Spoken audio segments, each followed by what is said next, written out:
Start with a review for this book, The Human Element. I'm gonna give this book 3 out of 5, maybe even a high 3. I think there is some interesting points in the book. Many of them, however, are same ideas that circling around pop psychology ideas or marketing stuff.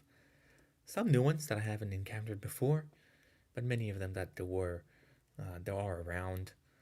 Um, to be honest, if I would read that book a few years ago when I started reading more, maybe I would give this a higher, maybe I would give it a 4 because there are some very interesting stories and examples from different areas, but I felt like it was too, like he's building a lot on a very simple idea, and then he's connecting it to other ideas out there, but not such a good connection. But definitely some interesting ideas. It's kind of like an average, I would say, an average book. Let's see the notes. The first one is just like a bullet, friction is a main factor preventing how far it goes. Ideas also need reduction of drag and not only increasing thrust. So that's, I would say, the main idea of the book that he's reiterating over and over is to have to find the friction, because you can increase thrust, but you can also reduce friction, which is more important sometimes than increasing thrust. One reason people didn't purchase the sofa was the existing one, which was solved by picking it up and then donating it. So there was a furniture company that they had problem with selling products, and they, after investigation, they figured out that the reason people don't buy it is because they don't know what to do with their existing sofa. What they eventually do is they picked it up and they were donating it, and that's what helped people get rid of their old sofa and ultimately purchase the new one. Interesting. Increasing fuel is our natural inclination, which is not always right. They just increase fuel instead of understanding where is the friction. As one said, ideas advance one funeral at a time. That's a great sentence, and it's a great saying, which ultimately emphasizes the fact that people don't like to change things. So whenever people die, then ideas advance forward. Inertia is hard to overcome.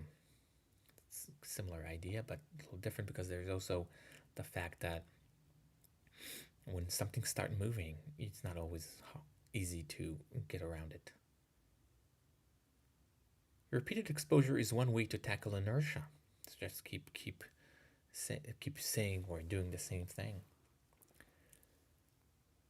The existence of an extra large makes the large more reasonable. Just by having the extra large, that's how they increase sales of the large. Because if there is only a medium and a large, people would more likely to buy the medium. When there is an extra large, people more likely to buy the large. That's how marketing techniques that are ideas that are also existent in other books. That's why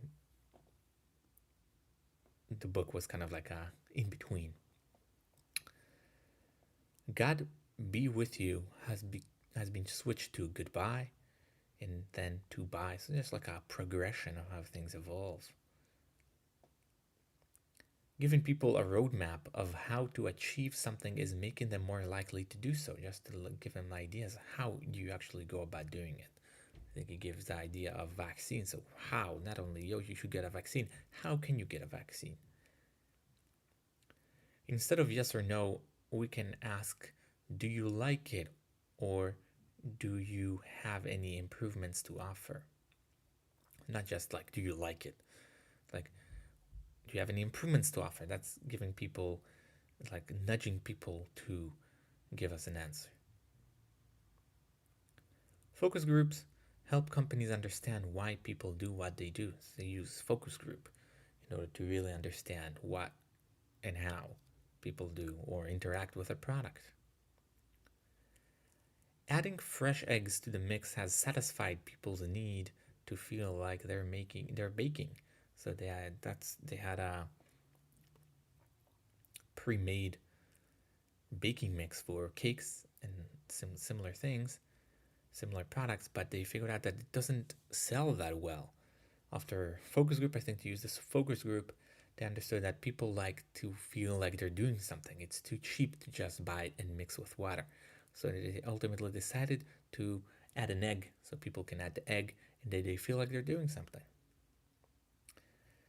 Then the next one is Amex Planet was created after research they made in which they figured out people don't like using credit cards for small purchases of a fear of missing payments. That's why they introduced the planet.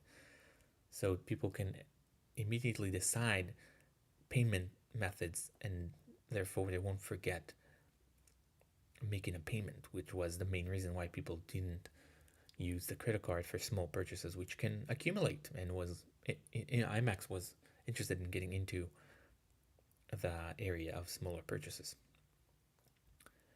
The last one, don't use never when you don't have the authority. So, for example, never litter or things like that, or never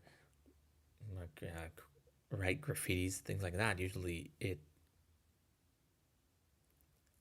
motivate people to actually do the opposite. So when you don't have the authority, don't say never. It's for the notes. Again, it's like an average book. There isn't like nothing crazy. Similar ideas that appear in many other books, so I haven't felt like he came up with a very original idea. But overall, it's a good packaging, I would say. He touches on some interesting ideas. That's why it's a 3, maybe even a high 3, but not quite a 4. Thank you.